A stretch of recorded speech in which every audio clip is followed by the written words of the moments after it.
One of the case studies that we're going to discuss is to do with value-added services.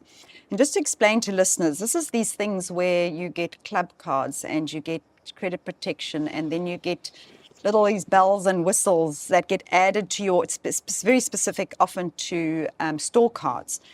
And I wanted to relate a story, Howard. I had somebody working for me, and she wanted to open up, I think in this case it was an Edgar's card.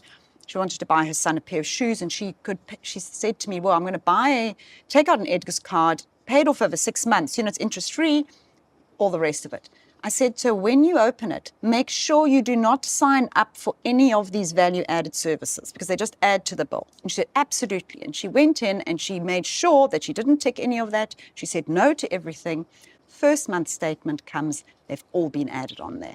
It has been a big industry problem. And you actually recently had a case, and it was an important case because it actually changed the way that, that the rules apply now. Well, you're absolutely right. So what the value-added services is you have a store card, and then based on you have that store card, the third parties that are now selling you services. So you could buy data, you could, I mean, in this particular case, there was some mobile subscription where you're getting SMSs from some mobile provider. Their credit life often would include a funeral policy. In one of the matters that we dealt with, the individual had 13 such items, right, on that account. In the case we're talking about today, there were about 4 or 5 of these additional charges on the account. So what the key problem here was, when the consumer came to us, she was complaining that I'm paying my installments religiously every month, but my account is growing, my outstanding balance is increasing. And she could not understand why that is happening.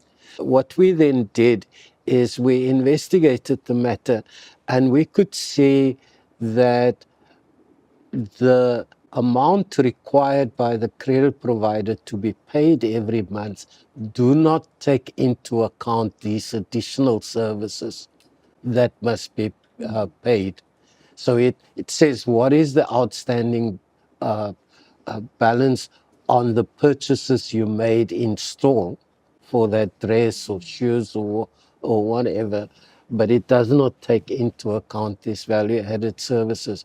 So typically what happens is your outstanding amount, let's say, is 2,000 rands. You're paying whatever the credit provider says you must Like pay 300 to rand a pay month. it off over, say, 6 months. It's probably more like 400 rand. And then added onto that, then comes the 19 rand 99, the 29 rand, and so on. So what typically happens, you only pay the 400 rand, but there's these additional things that then push up. What was concerning to us is that interest is charged on the outstanding balance, which include these amounts.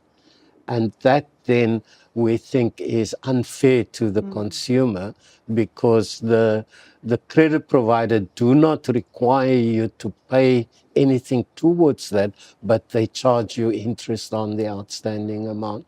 So we had quite a serious engagement with this particular credit provider, and in the end, the outcome of the matter was that we absolutely believed that the treatment of the consumer was not fair, and hence we ended up in an agreement where the credit provider refunded this person for certain of these obligations in the agreement. In fact, the total refund was about 10,000 rands. But more importantly, the credit provider agreed to change their policy and in future would make the consumer pay a bigger installment so that it avoids this problem of the account growing rather than coming down.